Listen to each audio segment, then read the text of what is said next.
All right, well, let's get started because I know everyone's really busy, and that's partly why we're here, is because we're so busy. And I really want to go over some really simple ways that we can start reducing some of this overwhelm in our lives that I know that we all feel. So let's get started. I'm really, really happy to see everyone here. Okay, so just go to my little screen here. So what I'm going to review with you today is what overwhelm is. And it's time to feel better, everyone. So that's why you're here. So I really acknowledge you for that. I'm going to review what overwhelm is and how it impacts you, because I think it's really important to know what the signs are of overwhelm. And I've had a few questions about that, like how do we recognize when it's in our lives, and how it impacts us? Because a lot of times knowing what the effects are can help us move through that and into doing some things that are really good for us. I'm also going to talk about fight, flight, or freeze, which I'm sure you've all heard about, but I want to just go over how this can show up in your life, this chronic state of stress, how it shows up in your life. Again, so you can start recognizing some of those signs and some of those symptoms and then start moving through them. And then lastly, I'm going to share 3 simple practices to help you reduce overwhelm in your life. And these are meant to be starting points for you because everyone's different. All of us are individual people. All of us have in different circumstances that we're going through. So these are meant to give you some sparks of ideas. Maybe in the chat, we can also talk about other ideas that you have that work for you so that you can start creating some practices that really work for you in your own life. Because like I said, everyone is different and everyone has, different things that they're dealing with. So it's really important just to kind of get some ideas moving forward. So I hope that really makes sense for you. So overwhelm. Who can relate to the feeling in this picture? Just put a yes in the chat box if you're like, I feel this way right now, or I have felt this way in the past. Just this yeah, Melissa's like, yes. Natalia, yes. Yeah. Talacia, yes. Yes, absolutely. As a mother of 3 who works full time, right? The laundry definitely piles up. I get it. And I know when I personally feel this feeling of overwhelm, I feel like I can't really breathe fully. Like I just feel like I'm just really breathing shallow, like really shallow. I had someone tell me that they feel like they're drowning or that they're treading water, right? Just treading water. You can barely keep your head above the water, that kind of feeling. Or maybe you feel nauseous, right? Like maybe like a tight chest, Melissa, exactly. Yeah, that tightness in our chest, in our stomach, we feel nauseous. We feel so overcome with all the stuff that we need to do that we don't even know where to start. And we kind of get this panicky, anxious feeling, right? Like, where do I even start? And just this kind of, feeling like wanting to cry. Yeah, exactly. It's just that real overwhelmed feeling. And this is not a good place to be. We all know this is not a good place to be. And living in this kind of overwhelm impacts all areas of your health, all areas of your wellness. It impacts your relationships, right? Including the one you have with your spouse. It impacts your performance at work. It impacts your capacity to support those in your life that you love, like your kids. It takes away really joy and satisfaction and confidence and happiness. And it also takes away that sense of control you have over your life. And it's so prevalent today. Overwhelm is so prevalent today, especially among women. Yeah, it takes away sleep and eating too, for sure. It impacts like all areas of our life, right? So we don't sleep well, we don't eat healthy necessarily. And it's so prevalent right now, especially amongst women, which is why it's so important that we learn to reduce this overwhelmed feeling so that we can show up in our lives the way that we want to, in a way that's energized and supportive of all the people in our life that we want to support, and support ourselves as well, and do all the things that we want to do. Because when we're feeling more calm and in control, that's when you can make better decisions for yourself. You can make decisions that are aligned with your values. And that's when you have more energy, again, to support your kids, your spouse, your team, right? The people at work. It helps you perform better. It improves your health and wellness. It also makes you feel more satisfied, more productive, more happy, and more successful, however you define that term. And I want to remind you that each one of you deserves this. You each deserve to live a life that you love, where you feel satisfied and productive and fulfilled and confident and calm, right? Yeah, T, we all want to feel like we have control and we have choice. Exactly. Oh, Diane made it. Awesome. So let's start right now, right? Like, let's start with one of the easiest, simplest things to do when you start feeling in overwhelm. And this is intentionally focusing on your breathing. So I'm going to be diving a little bit deeper into the benefits of breathing and a few other breathing techniques that really work for me. But right now, I really invite you to join me in, let's just leaving our to-do list at the door, the proverbial door. It's all going to be there when we come back in about 45 minutes or so. But right now, I just invite you to place your hands on your heart, if that feels comfortable for you, or on your belly. And if you like, you can close your eyes. You can put both feet on the ground and just begin to focus on your breath. Feel the air in your nostrils as you breathe in and as you breathe out. You can feel your chest and your belly expand and contract. You can feel your heart. And just I invite you to take a deep breath in and a deep breath out. Just exhale. And again, a deep inhale and exhale. And one more time, deep breath in and exhale. And just decide, like I said, to leave your to-do list and all your stresses and all your overwhelm right now outside of the Zoom room. And commit to staying in the present moment. Take a pause for yourself and learn something new. You can now open your eyes. Oh, Melissa, you feel better already. Amazing. Yeah, this is something that I do a lot, and it doesn't take a very long time. So it's a really simple technique you can do. You can do it at your desk.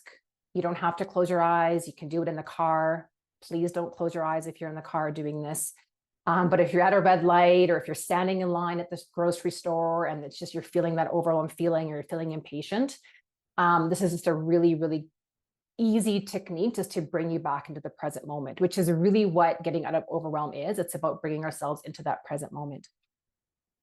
So before we move on to the rest of the class, I just want to quickly introduce myself for those of you who don't know me. My name is Vera Ilnitsky, and I'm a life coach. I'm a podcast host. I'm a speaker, and I'm an advocate for healthy and active living.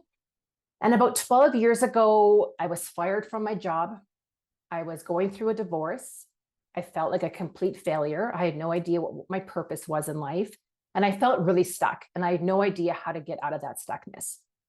And it wasn't a great place to be, but I'm so grateful that it happened to me, because it was the start of me developing some practices and tools and techniques that helped me move forward and get me out of that unstuck feeling and towards feeling more purposeful and less like a failure. And over the last 12 years or so, I've been developing these techniques and these tools and these strategies. And I'm really honored to be able to share what I've learned with women like you who also want to learn and grow and just develop and impact the world in a really positive way. So that's a little bit about me. Now, one of the things that I have learned over the years is that one of the very most important things to get ourselves moving forward into from feeling stuck and from feeling like a failure and towards more confidence and purpose is to get ourselves out of that overwhelmed feeling. That's kind of the first step. And that's what we're here today to learn. So what is overwhelm exactly? So overwhelm, it means to become overcome with emotion as a result of an amount of something that's just too much to handle. So too much work, too much stress, too many deadlines, too much of something. We feel just overcome with emotion. And we become overcome emotionally to the point of not being able to manage those emotions. Now, it's not always about negative emotions or negative quote unquote emotions. Sometimes you can be overwhelmed by a friend's generosity, or maybe you're overwhelmed by the birth of a child, something like that. But usually in our society, in this context, we're talking about overwhelm from negative or about negative or unmanageable feelings. So we're talking about, feelings that lead to anxiety, stress, or even burnout.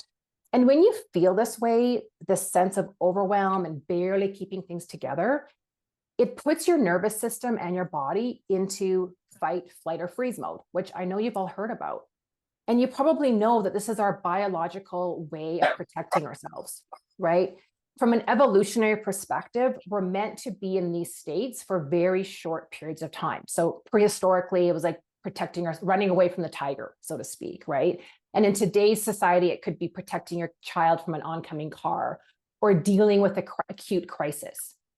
But what's happening in our world today is that we're staying in these states of fight, flight, or freeze, these heightened, intense states of being. Hola, I am in a training. For really long stretches of time. Can you please mute yourself? Thank you. So we're staying in this fight, flight, or freeze mode for really long stretches of time, way longer than what we were supposed to be, way longer than what's healthy for us.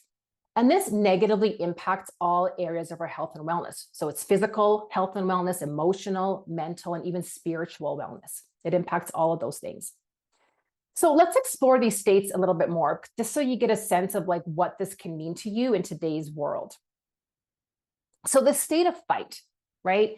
It doesn't mean that you're necessarily fighting someone physically, but what it can mean is that you're reacting in ways that don't serve you really well, right? You yell at your kids, you snap at your husband, maybe you get impatient with your coworkers. So you're taking out your stress and frustration on those around you. And usually we do that on those that we love the most, right? That's just kind of what happens. Fight can also mean that you're literally fighting the urge to slow down, right? You're literally fighting your body telling you that it needs to rest. So you're fighting that. And you're not calming down your nervous system.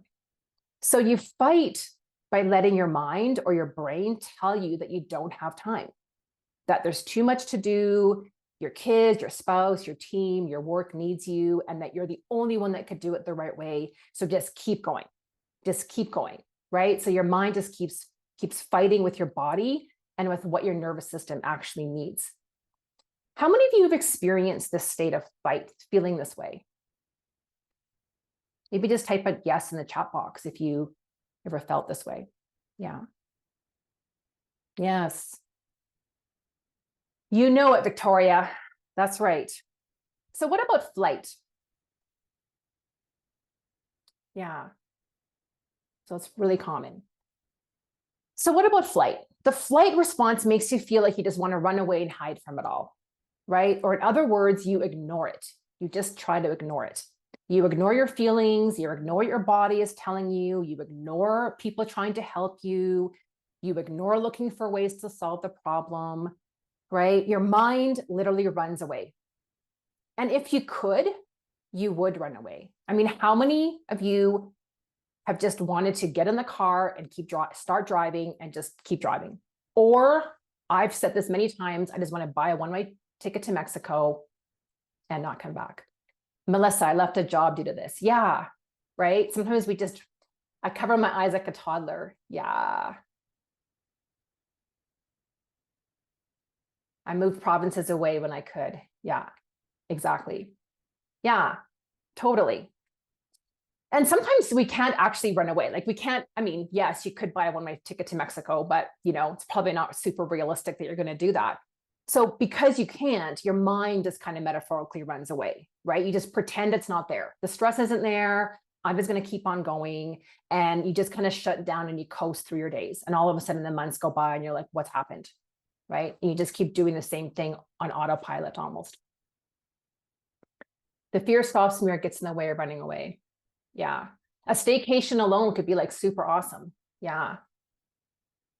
A homestead in Scotland. I've dreamt, even developed a design. Oh, that sounds amazing. Like a retreat. Yes. All good ways. Okay, so what about if you're in the freeze response? You've probably seen this in nature, right? If you're on a hike and you see it, all of a sudden you come across a deer or a squirrel, and it kind of just stops in its tracks and just stares at you, and you don't really know what it's going to do next. That's kind of what happens to us when we get into this freeze state, right? We just stand there. We kind of feel like this picture. We're just stuck. We don't even know what to do anymore. It almost feels like your brain is frozen, right? We can't make a decision. We can't move. We can't think about what to do next. So we kind of just stay where we are and just kind of like, I feel really stuck. Now, sometimes this is actually good, right? If you're going through something really traumatic, or if you're going through a really challenging situation, you don't want to make a big move or a big decision. So kind of sometimes staying where you are is actually protective of us. But most of the time, freeze feels like being stuck. And I hear this a lot from women, that I feel stuck. I don't know what to do. I can't make a decision. Or the big one really is, I don't have a choice. People feel like they don't have a choice. And this is how we find ourselves stuck in a job we hate, which I've been there, right? We're stuck in a relationship that is toxic. I've been there too. Or we're just stuck in this like endless loop of autopilot. We just kind of just keep going.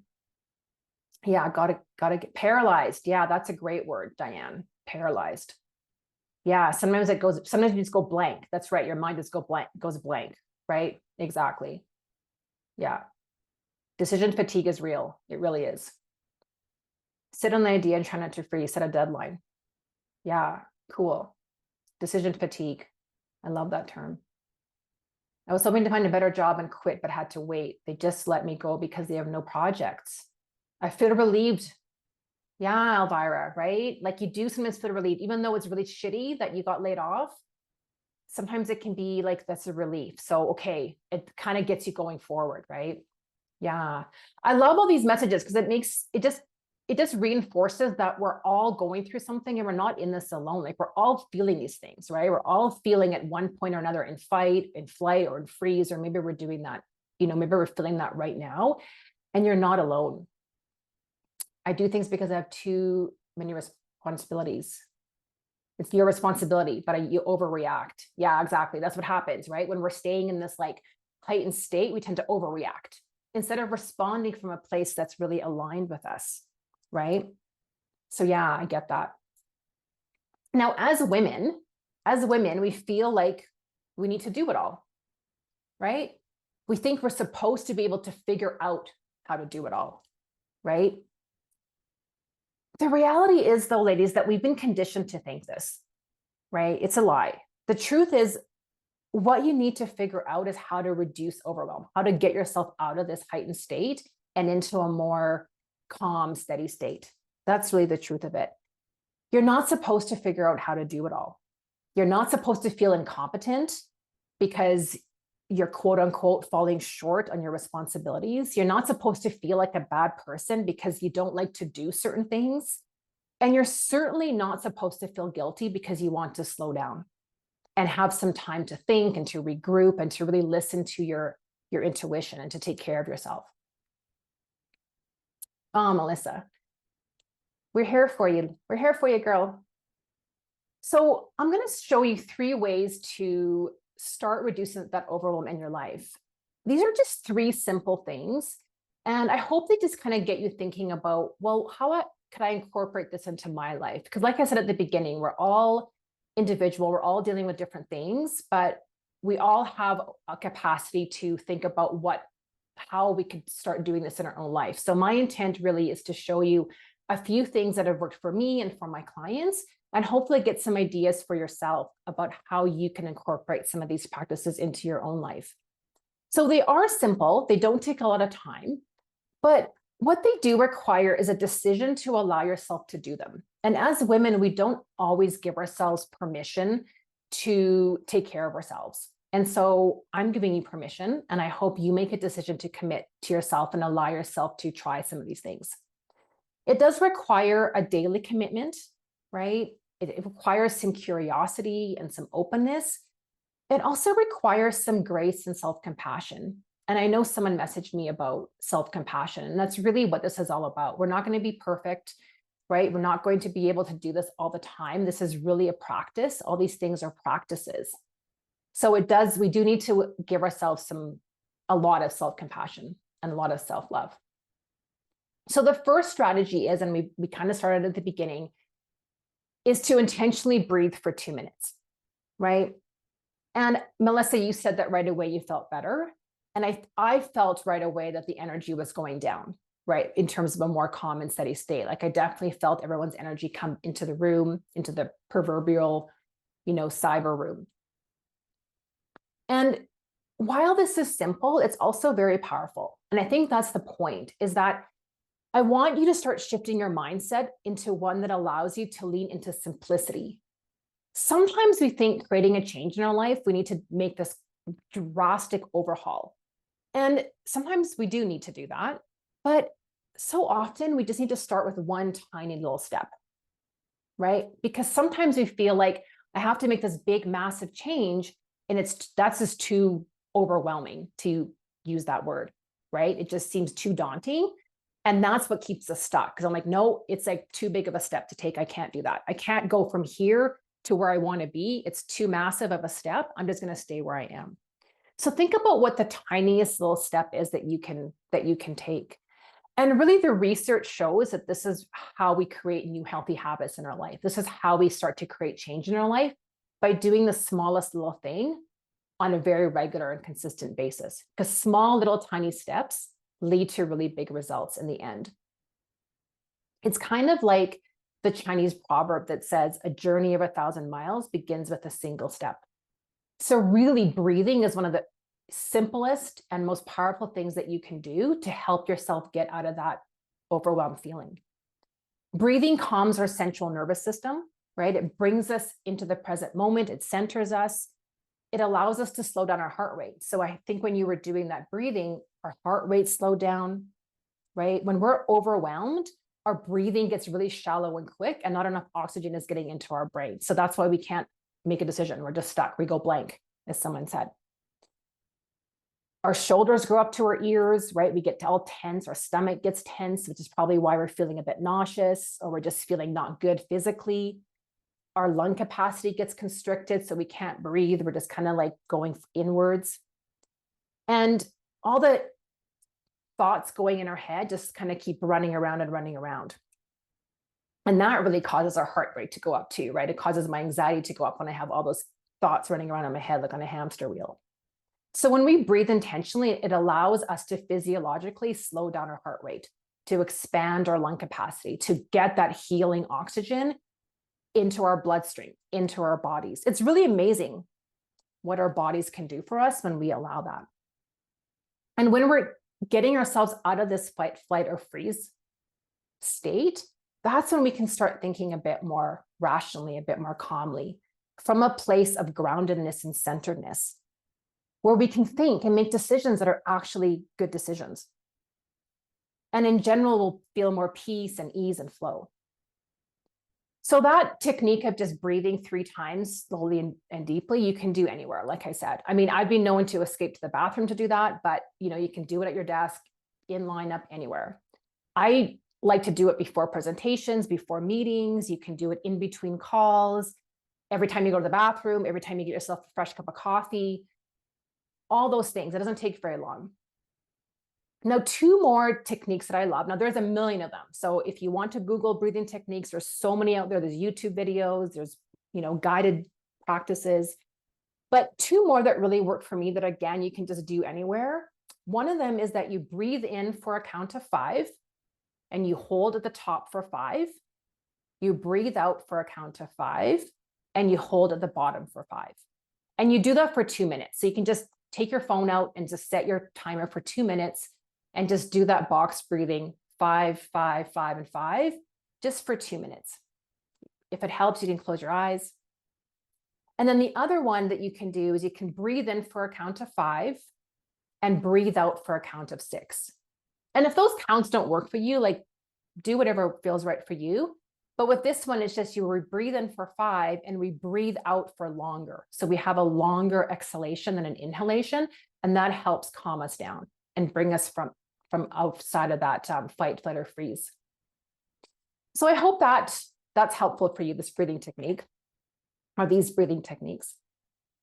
The second way to reduce overwhelm is to take 5 minutes in your day to get grounded and centered. And I'm going to describe this strategy with a story about one of my clients. Her name is Sarah. And she came to our first session feeling really, really overwhelmed. She said she had so many things on her plate. She knew she needed to take stuff off her plate, but she had no idea what was even on her plate. So she had no idea where to start. And she thought she needed to create some goals and some more structure in her life. And don't get me wrong, I love setting goals and I love creating structure in people's lives. Like, I think that's so important to have. But sometimes what we need to do is actually slow down. We need to slow down, get quiet, and create some space for ourselves, to listen to our intuition. So in our first session, I asked Sarah to tune into her body, tune into her heart, and ask herself what she actually needed. And the answer that came to her was that she needed a few minutes in the morning to get herself organized and just focused for the day. So what could that look like? I asked her. And she thought that maybe 5 minutes before her workday started, just to meditate and journal could be something that she would like to incorporate into her life. She used to do it, got into that practice after having kids, and she thought that could really help her. So I'm like, okay, try that for a week and see what happens. So do it again with openness, with curiosity, with self-compassion. Just try it for a week and see what happens. So at our next session the week after, I asked her how it went, and she told me that she had remembered to do this only twice during the week, right? When we start creating new things in our life, new practices, it doesn't come easily, right? It's not like, oh yeah, now I'm a master at this. So she was able to do it twice in the week, but even just doing that 2 days a week. So what she ended up doing was taking 5 minutes before her workday started, and she stretched and did a bit of journaling. But even those 2 days helped her feel this shift in feeling less judgmental about herself. She felt more grounded and she felt more in control. So it's really amazing how just even a couple of times a week, creating this practice of 5 minutes really worked for her. And I'm just encouraging you to see, where can you create 5 minutes out of your day? It doesn't need to be long. I think sometimes we think I need 20 minutes or an hour, right? We hear about you need to meditate for 20 minutes. Yeah, that'd be great, right? If you can do that, amazing. But start with 5 minutes, start with 2 minutes. You can just, again, take your phone, put it for 2 minutes or 5 minutes, and just see where you can create a little bit of space for yourself. Now, Sarah, she's a business owner of a fairly intense and busy business. She's a mom of 2 young boys, and she's a spouse. So, she's busy, right? So this is for everybody. Everyone can find 5 minutes. And I really encourage you to take 5 minutes out of your day and think about how you can find that, whether it's in the morning, maybe it's getting up 5 minutes early, maybe it's before you turn your computer on in the day, right? Like, maybe it's at the end of the day that you can find 5 minutes just to get yourself grounded and centered. What one change can you make today to improve your life? Yeah, what one small little change? And so the last one I'm going to talk to you about today is taking 5 minutes between your work and personal time. Luna says getting up early and just having some sunlight. Yeah, getting sunlight is like amazing. It's such an amazing practice. And there's so many studies and research that shows that getting some natural sun into our eyeballs, before we get going is really, really, really critical. And if we can do it at night too, that's great. Don't stare at the sun, but just get some natural sun into your eyes. I love that. So good. It's easy to do in the summer. It's a bit tougher in the winter, but anyways, we do what we can. We do what we can. So this last strategy that I want to talk to you about is creating 5 minutes between our personal time and our work time. And I feel like this has gotten like really challenging since the pandemic and since we're all working at home a lot more. And this is really important, whether you work in an office or whether you work at home. I find that we're just keep going, and we don't have any transition between any of our activities. We just kind of keep going, and we cover everything on our phone, and everything's just all meshed up into one. So this has been a really great strategy that's really worked for me and for a lot of my clients as well, because from an energetic perspective, if we don't close out our workday before we enter our personal or family time, we're kind of just straddling both of those energies. right? So work kind of just keeps following us. And then we're just always thinking about work while we're trying to be committed to our kids, or while we're trying to be committed to our workout, or whatever it is that we do after work. So Tiffany, yeah, I sit in the parking lot at work prior to pulling out. Love that. I love that. I had a client that did that. She sat in her car before she got in. So she's a single mom, and she drove into her garage and would just journal for 5 minutes before. And she was kind of like, hopefully the kids don't hear me come in, right? I just need 5 minutes before I come in. And that seemed to work for her, right? Just to kind of get focused, say goodbye to the work day, and be really focused on her 2 kids and be really present at home. So I love that. I love that. Just being super intentional about it, right? Because otherwise, like, how many times have you rushed home? Like, I do this sometimes, right? I'll rush out of my home office and I'm just like, dinner has to get started and we have all these activities going on and we have this thing due, and then I'm snapping at my partner, right? And we don't want to be like that, right? Because we're not irritated at our partner and we're not irritated at our kids. We're just having this leftover, this hangover from our work day, especially if we've had a challenging day, right? Or some tough conversations or something. Olga, you do a short yoga session right after work. Yeah, love that. That's so amazing. Stretching and moving our body, it's probably one of the best things that we can do. So yeah, those are great ideas for taking 5 minutes at the end of your day. A couple of other things that work really well is to review your day. So just taking 5 minutes and saying, like, what went well, maybe what didn't go so well. Is there something that I need to put some closure on right now? Is there something that I need to journal out, get it out of my system, get it out of my mind and onto paper? Make your to-do list that night for tomorrow so that it's just out of your head, so you're not thinking about it, right? What I like to do is clean up my desk. I just put all my papers away, I file everything, I just make sure that everything looks really tidy and just like set up for the next day. Something else that I like to do as well is to out loud say, the work day is now over. Thank you for a great day. So we're showing some gratitude. And now I'm ready to move on to my other activities. So you can be really intentional about setting that energy as well.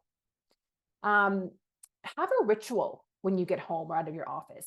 I feel like we don't do enough rituals in our life. We kind of just always just move on, check the box, check the box, check the box, next thing, right? And try to create a 5-minute ritual.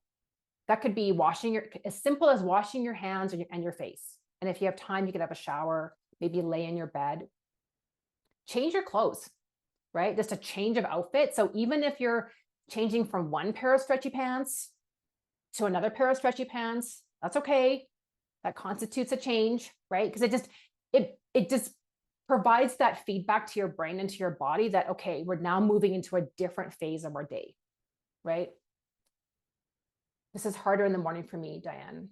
So one day I got dressed, went to Starbucks, then came back to my office. Yeah, that's not silly at all. I love that. No, that's so great, right? Because you're creating this ritual. Okay, I'm going to go to Starbucks and get a coffee and then come back into my office. And it just signals, right? We need to have that signal that, like, now is the start of the day. Now is the end of the day, right? Now I'm starting my personal life. Now I'm starting my being present with the kids or whatever it is that you're doing. So we want to be 100% present no matter where we are. And I find sometimes because we've got all the dings and pings and notifications on our phone, we're never really shut off. So, I mean, that's one way, is just to kind of actually shut down your phone, but that's a whole other strategy. So those are just a few strategies. And thank you for sharing all the things that you do, ladies. I love those ideas. Those are so great. So great. Any other ideas there for ending up the day? Sometimes I just lay in my bed for 2 minutes and I just let my thoughts just kind of drift, and I just think about the day and I review my day and I just slow down my breathing and I just get intentionally prepared for the rest of the evening so that I'm feeling a lot more calm. Victoria says you have a routine, you journal for 5 pages. Wow, that's great. You do your affirmations, you walk your dog, you stretch. I don't always have time to get these done, but it's a daily practice. Yeah. And every day is a little bit different, right? But even if you can find a tiny bit of time every day to do 1 or 2 of those things, walk the dog. Dogs are so great for that. We just got a puppy in March. Oh man, my whole life has changed, right? I'm walking way more. I have a bad habit of just working through lunch, eating my lunch and doing work, which, not a great habit to have, but the dog is definitely breaking me out of that pattern because I have to take her for a walk. I go to Tim's or take a bus, go to Dollarama. Yeah, totally. I love just wandering around like a Shoppers Drug Mart or something for some weird reason. But just like, again, breaking up the day is so good. That's so good. I'll let my hubby know that it's important in time between work and home life. I need his support. Yeah, T, that's so great, right? Like communicating with our partner what we need. And it's not that we don't want to spend time with him or her. It's just that we need some time to ourselves before. So yeah, that's so important. I love that.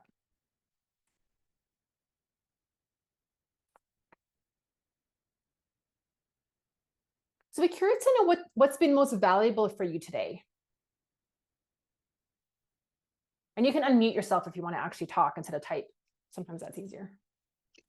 I would just like to say thank you. Thank you so much, Vera, for having this and offering this to all of us. And so I'd like to start with that. Like, thank you, the appreciation part, and then say all of it was valuable. Like to realize that what you go through, what I'm going through, I'm not alone. And there's tools and resources that even though you might know about, you don't think about when you're in the moment. And so this has been extremely helpful, all of it. So thank you. Thank you. Thank you for sharing. It's true, right? Like we do forget sometimes. Like sometimes we know these things, but it's good to be reminded, or it's good to get a different take on it. It's definitely nice to know and so valuable for us to know that we're not alone and we need this connection. It's interesting to me that, we're so connected, quote unquote, with all of the technology, but yet the number one thing right now is like people feel disconnected and lonely and they feel alone. And this is part of why we're having this like massive mental health crisis, in Canada and the US for sure, and other countries as well.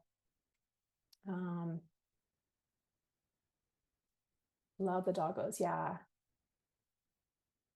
Talking to your husband.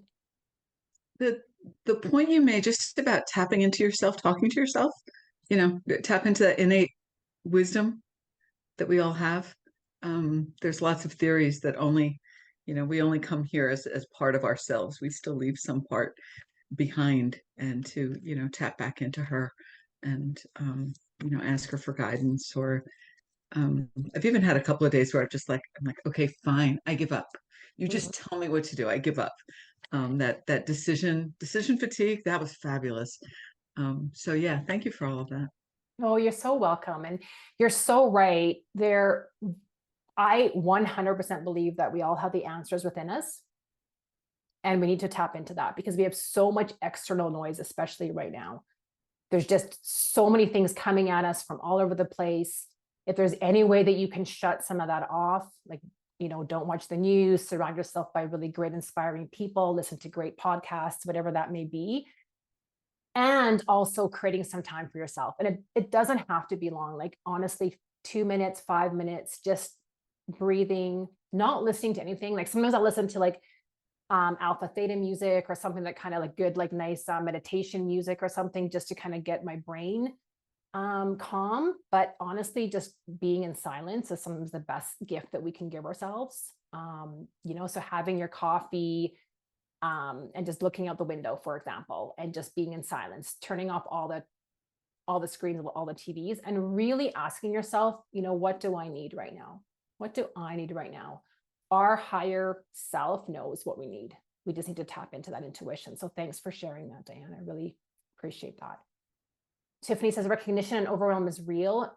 Yeah, it really is real. It's a real thing, right? It's a real thing. It's a real issue. And yeah, we need to learn how to get out of it. It's good to remember how to breathe. Definitely. Very valid to know that we're not alone in our feelings. You're not. No, definitely not. We're all feeling it. And it's really interesting because we all look at others and say, well, they have their shit together. Look at her. She's got her shit together, right? Look at this person, right?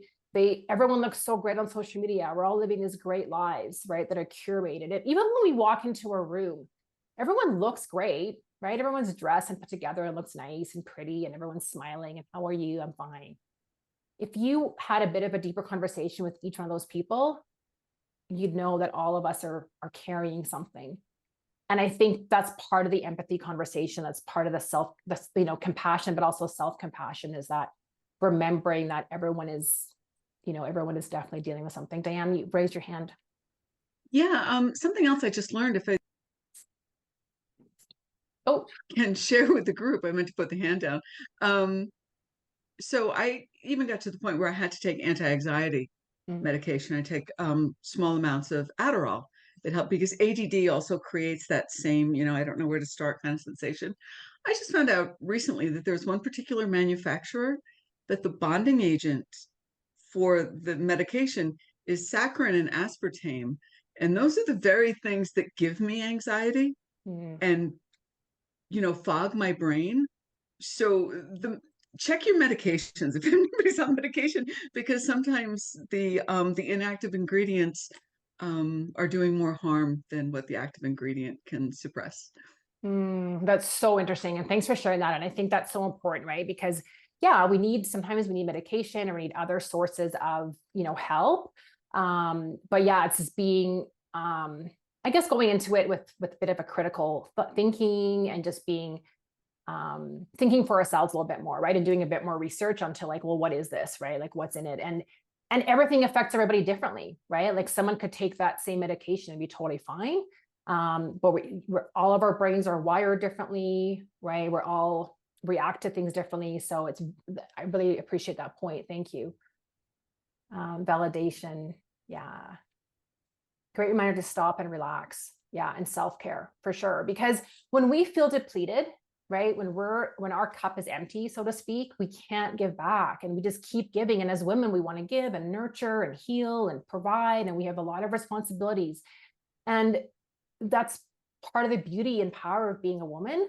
But we also need to remember to replenish that energy, right? Fill our own cups before we can go and make and serve and make the world a better place. And I firmly believe women are going to change the world. We are changing the world, but we need to do it from a place of a full cup of energy. And that starts with us. And that's not, self-care is not selfish. Maybe you've heard that, but it really has to start, with us taking control and with us being responsible for ourselves before we can go around and help others. It's also a good model, right? You're modeling behavior for your kids or for your team or for your friends, right? We all want to model that behavior of like, what does it look like to be a healthy and well person, right? And part of that is slowing down. Right, we're connected to technology, but disconnected from ourselves. That's true, Olga. Yeah, exactly. We need to connect back to ourselves. That's what Diane was saying. T, this is amazing. This is fantastic. Thank you. I'm so glad you're here. We're also forgetting to love ourselves. We love people around, but not ourselves. Yeah, it's a lot easier to love, the way that we speak sometimes to ourselves, we would never speak like that to our worst enemy. And so it's that awareness of, okay, how am I speaking to myself, right?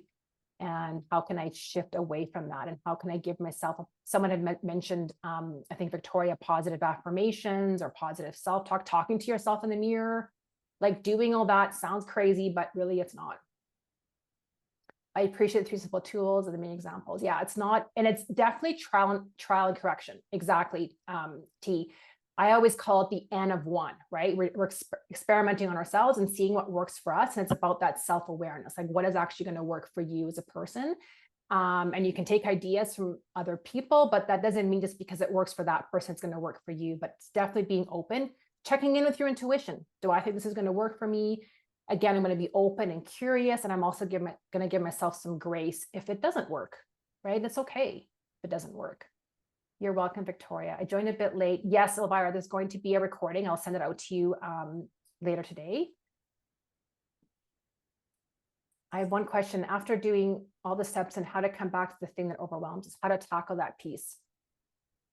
Well, yeah, that's a big question, Maida. I think once you're out of that overwhelm, that kind of initial overwhelm, and you're in a state of being calm and more steady, you're able to address those things that are actually challenging you, right? But when you're in this state of freeze or feeling blank or feeling stuck, it's really hard to think about, well, why is this thing bothering me, right? Or why is this thing activating me or triggering me? So it's really bringing yourself back down and then asking yourself, how can I now address the situation, right? Maybe it's a bit of journaling, maybe it's talking it out, but I think the first step really is to bring ourselves back out of this overwhelm and into a calm, steady state and tune into your intuition. So I refuse medication, no matter what the doctors might think. Yeah. And I mean, I think it's a personal choice, right? Because it does impact our our physicality, but sometimes we need that additional help. But it is, like Diane said, just important to ask the questions. What's in here? How is it going to affect me? Again, be really open to it. And I think part of the awareness is also body awareness, right? Like, how is this impacting me? Different foods as well. Like, we hear about all these foods that are healthy, but doesn't always impact everyone the same way. So it's just being really open and asking the questions, I think, for sure. Good quality, healthy food choices help me fight overwhelm. Yeah, eating healthy for sure. I mean, intake of sugar or overly processed foods, like all those things are negatively impacting us as well. So if you can, part of self-care is eating healthy, nutritious, right? Like figuring out what's going to work for you to make you feel better. That's really true. You don't have to do it all. No, you don't. Give yourself permission. Delete things off the to-do list, right? Think about like, what's really the most important thing that I need to do? Is there a way that you can delegate some things, or just allow yourself to not do certain things? It's totally okay. You're having a bath tonight. Yeah, me too, Victoria. I went and bought some new Epsom salts last night. So I'm really looking forward to that. I have to sign off, Tracy. Oh, you're welcome, Tracy. Favorite part was the breathing exercise and your reps of breath work. Yeah, so important. Sugar is my mental health nemesis. I know, Diane. I love chocolate too. So I'm trying to just eat it in more dark and more healthy as much as I can. Self-care isn't selfish. If it's not a F yes, it's a no. Yeah, exactly. We should treat ourselves like we are our own child. Yeah. Like, how would we treat a little girl, right? Or a little boy, or, the kids in our life? How would we treat them, right? We'd give them a hug and speak kindly and give them what they need. What would you say to your younger self? Yeah, tuning into that inner child is really helpful. You're welcome, Elvira. You're welcome, Mita. Eating right essential oils, lavender. Yes, I have some going on in the back right now. My mom always encouraged me to allow my body to rest. Otherwise, it would choose when to rest for me. Yeah, exactly. Yeah, that's exactly it. If we don't learn how to get ourselves into, a more calm, steady state, something will choose it for us, right? Something else will stop us. And it's usually going to be some sort of illness or disease or a breakdown or an accident, right? We don't want it to get to that point if we can. Thank you. You're welcome, T. All right. So I want to acknowledge you all for being here and giving yourself this gift of time, this gift of connection, this gift of pausing and just, leaving things at the door and just learning something new. I really, really acknowledge you for that, because I think sometimes as women, we don't give ourselves this gift, and you've given that to yourself today. And I'm really excited for you to do that. I have some gifts for you as well in the spirit of giving. I would like to offer everyone on this call a free strategy call with me. So it's a 45-minute call. During this call, we're going to dive deep into where you feel most stuck or overwhelmed in your own life, and then create a doable action step to move forward. So that one tiny step to get you moving forward. You're welcome, Elvira. So, I know what I was going to do. I was going to put a link to my calendar. Hopefully this works here. Sometimes technology. There. All right. So click on it right now and book a call with me. I would love to talk to you. And, the more that we can learn about ourselves and how to take ourselves out of our own overwhelm and get ourselves moving forward, the more that we can start impacting those around us, and it becomes this ripple effect, right? So get on a call, let me know when you've booked so I can be excited about meeting you. And when you do, I have another gift for you. So everyone who books a call with me will get this Spark Your Inner Wisdom coaching bundle, which is 6 exercises that I've put together that you can work through on your own pace.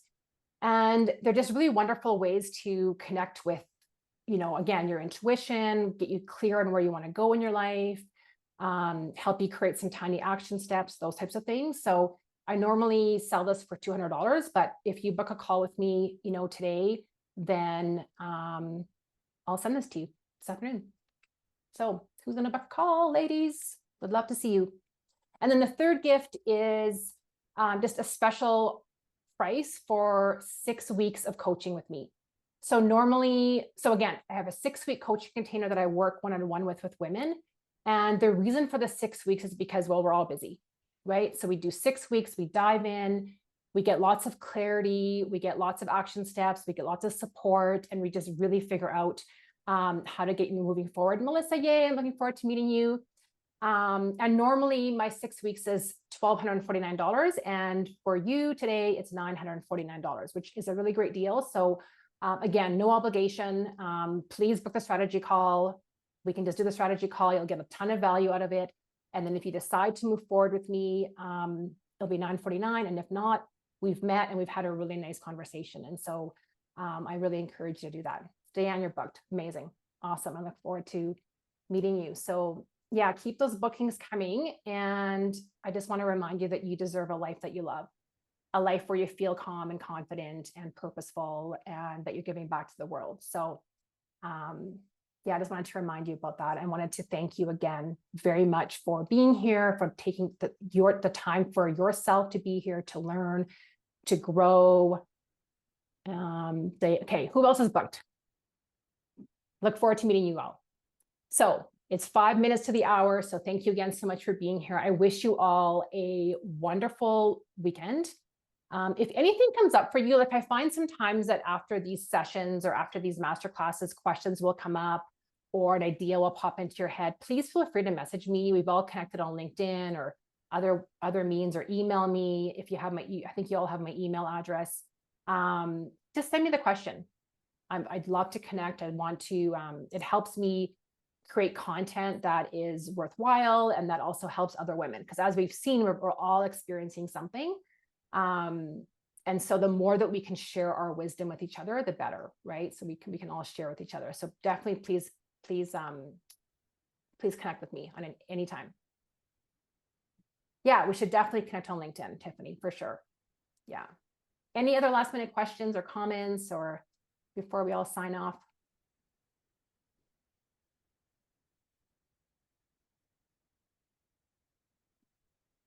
Awesome. I really appreciate you being here. Have a great weekend, and